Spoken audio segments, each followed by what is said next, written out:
Hi guys, welcome to திவாரா dream but இன்னைக்கு வந்து என்ன பார்க்கலாம்னா ரெடிமேட் ஆரி ப்ளவுஸ்க்கும் ஒரு பொட்டிக்கில் பண்ணுற ஆரி ப்ளவுஸ்க்கும் உள்ள டிஃப்ரென்ஸ் பார்க்கலாம். உங்களுக்கு ரெடிமேட் ஆரி ப்ளவுஸ் வந்து கொஞ்சம் மினிமலான அமௌண்ட்லேயே உங்களுக்கு வந்து ரொம்ப ஹெவி ஒர்க்லாம் கிடைக்கும். அது ஏன் அப்படின்னா அதோட குவாலிட்டி வைஸ் உங்களுக்கு ரொம்ப வந்து கம்மியான இருக்கும். ரொம்ப கம்மியாக உள்ள குவாலிட்டி வைஸில் உள்ள பீட்ஸை தான் இதில் யூஸ் பண்ணியிருப்பாங்க. அது போக இது உங்களுக்கு லைஃப் வராது, ஃபேட் ஆகிடும்.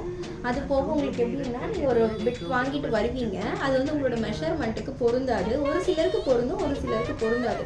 பொருந்தாதவங்களுக்கு என்ன பண்ணுவோம் அப்படின்னு பண்ணுவாங்கன்னா, இப்போ ஸ்லீவ் வந்து பொருந்தலை, இவங்களோட அந்த ஆம் கட்டுக்கு வந்து பொருந்தலை, அதனால அதை வந்து உடச்சி எடுத்துருக்கோம். இப்போ நாங்கள் இதை வந்து டேக் பண்ணி இதை வந்து நிற்க வைப்போம். இல்லைன்னா இது ஃபுல்லாக உங்களுக்கு கொட்டி போயிடும். இதை நாங்கள் டேக் பண்ணி விட்டால் தான் உங்களுக்கு கொஞ்சமாச்சும் லைஃப் வரும், இல்லைன்னா ஃபினிஷ் ஆகிடும் இந்த ப்ளவுஸு. உங்களுக்கு பேக்கு பார்த்தீங்கன்னா இதுவும் குவாலிட்டி வைஸ் உங்களுக்கு வந்து ரொம்ப கம்மியாக தான் இருக்கும். நீங்கள் இந்த ப்ளவுஸை ஒரு வாட்டி போட போகிறீங்க, 2 வாட்டி போட போகிறீங்கன்னா நீங்கள் இந்த மாதிரி யூஸ் பண்ணிக்கோங்க. கொஞ்சம் லைஃப் நீங்கள் வர வச்சு நீங்கள் அந்த ப்ளவுஸ் சாரிக்கு பண்ண போகிறீங்க அப்படின்னா பொட்டிக்கில் உள்ள ஃபினிஷில் உள்ள ப்ளவுஸ் வந்து நீங்கள் வேர் பண்ணிக்கலாம். பார்த்தீங்கன்னா இது வந்து எங்களோட ஷாப்பில் பண்ண சிம்பிள் ஒர்க் தான், ரொம்ப கிராண்ட் ஹெவி ஒர்க்கெல்லாம் கிடையாது. நான் மேக்ஸிமம் சுகர் பீட்ஸை யூஸ் பண்ணுறதை விட கர்தனா பீட்ஸ் யூஸ் பண்ணி தான் பண்ணுவேன். அது உங்களுக்கு லைஃப் வரும். அது போக உங்களுக்கு என்னென்னா கிளிட்டரியாக இருக்கும். ரொம்ப நைட் டைமில் பார்த்தீங்கன்னா உங்களுக்கு வந்து ரொம்ப அழகாக இருக்கும் அது. ஸோ நான் மேக்ஸிமம் இதில் வந்து கர்தானா பண்ணியிருப்பேன்.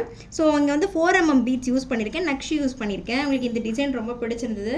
மோஸ்ட் ஆஃப் என்னோட கிளைண்ட்ஸ் எல்லாமே இந்த டிசைன் ரொம்ப பிடிக்கும். சாரீக்கு வந்து காஸ்ட்லியானாலும் சரி, சிம்பிளானாலும் சரி, இந்த மாதிரி ஒர்க் நிறைய பண்ணியிருக்கேன். நான் உங்களுக்கு காட்டுறேன் நெக்ஸ்ட் வீடியோவில். ஸ்லீவில் பார்த்தீங்கன்னா இந்த மாதிரி சிம்பிளாக ஒர்க் பண்ணி ஃபினிஷ் பண்ணியிருக்கேன். ஸோ ஃப்ரண்ட்டில் பார்த்தீங்கன்னா நல்லா ரவுண்டாக கொடுத்து அந்த நெக்கில் வந்து இந்த ஒர்க் ஃபினிஷ் பண்ணியிருக்கேன். என்ன டிஃப்ரென்ஸ்னால் உங்கள் நெக்குக்கு ஏற்ற மாதிரி நாங்கள் வந்து ட்ரா பண்ணிவிட்டு அதுக்கப்புறம் ஆரி போடுவாங்க. அதில் ஆல்ரெடி போட்டிருக்கோம். நாங்கள் அது உங்களோட மெஷர்மெண்ட்க்கு ஏற்ற மாதிரி நாங்கள் அதை கட் பண்ணி அதை ஸ்டிச் பண்ணுவோம். ஆனால் அது லைஃப் டைம் ரொம்ப கம்மி, இதுக்கு லைஃப் டைம் கொஞ்சம் அதிகம். அதான் டிஃப்ரென்ஸு. உங்களுக்கு எது பிடிச்சிருக்கோ நீங்கள் உங்களுக்கு ஸ்டிச் பண்ணிக்கலாம். பாய்.